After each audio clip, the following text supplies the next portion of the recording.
Alright, so, how's it going, YouTube? I always like to get my ugly mug in there for the first couple seconds of the video. So anyway, this is another update video. Let me back up. Kind of a rainy day out here at the boatyard, but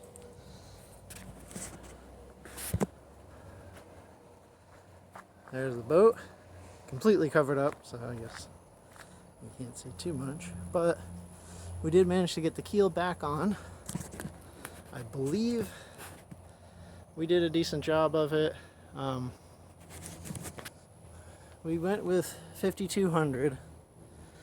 I had some folks tell me to use Marine Techs, and then some folks said use 5200, and I think either way it would have been fine.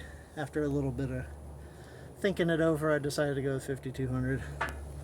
So the only hitch in that whole thing was that there's kind of a socket that the keel flange was supposed to fit into, and I don't know if it quite fit all the way in the back, but in any case, the entire joint between the keel and hull where the bolts are not is 5200, and the bolts, all 8 of them, are torqued down to 150 foot-pounds, so I don't think it's going anywhere, even if there's some small gap or something. And as you can see here, I went ahead and took the side stands off of the trailer. So that's what it looked like when I took the side stands off. It's old boat paint and all that stuff. And over here, I already went ahead and sanded it down. I scraped the paint off and sanded it, and then got it down to pretty much just gel coat. And then where there are blisters, I'm going to open up a little further with a grinder. You kind of just like graze over it with a grinder. And the way that, sorry about the shift.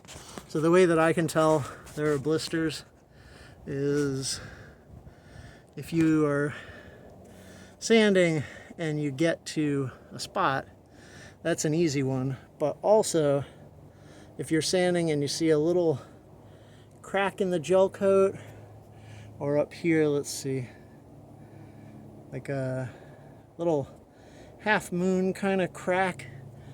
You got a bunch of them up here. Let's see. Sorry, I can't tell where my finger is pointing on the phone. There it is. So you can see about 3 of them there. So that's where when the blister pushes it up, the gel coat cracks. Anyway, this is not a great video, I'm sorry, but I usually have a little tripod that I use. So that's where we are. And then big job is going to be just cleaning up all this excess 5200. But I'm going to go ahead and let it cure to where it's pretty hard, so I can just sand it. It's sort of like got like a foam consistency almost now, but it takes about 7 days to cure, I think, completely. And then we'll get that going. Okay, so anyway, if my face is in the frame, just saying hello, and as always, if anybody has any questions or comments, put them down there and I'll try to answer as best I can. I wanted to film putting the keel back on. It was a considerable process. It was not easy. It took probably about 8 hours altogether, me and 2 other guys, and it involved a lot of lifting it up at the corner stands, and then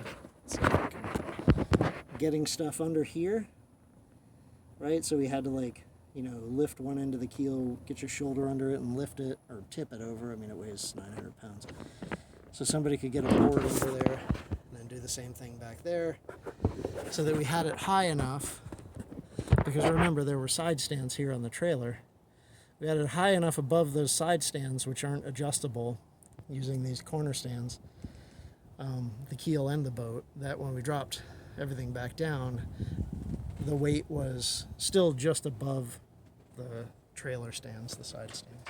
I don't know if that makes any sense, but once we got that sorted out, we dropped it back down, and here we are. So, like I said, the only The only thing I didn't love the way it went was the not being quite sure if it fit into the socket in the back, but I mean, as far as I can see, you've got your two bolts. The two rear bolts are right here, maybe about 6 inches away from where it would be resting, I guess more on the ridge here if it didn't go into the socket.